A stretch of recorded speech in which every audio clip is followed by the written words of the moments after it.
لا تعرض نفسك لخزي الله وللذل والمهانة في الدنيا وفي الآخرة.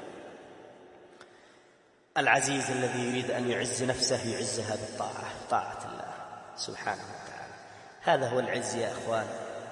والله ليس العز بإمارة ولا بوزارة ولا برئاسة ولا بملك ولا بتجارة ولا بأموال ولا بدنيا. العز هنا بطاعة الله. من أراد العز فليعز نفسه بطاعة الله سبحانه وتعالى، ومن أراد أن يذل نفسه فليذلها بالكفر والشرك والبدع والأهواء والمعاصي والانحرافات والضلالات. الباب مفتوح، الباب مفتوح.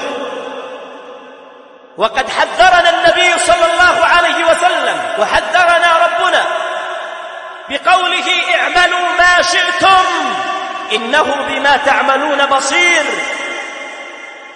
فإذا أخزاك الله عز وجل أيها الكافر، وإذا أخزاك الله أيها المشرك، وإذا أخزاك الله أيها المبتدع، وإذا أخزاك الله أيها العاصي، فقد قامت عليك الحجج والبراهين.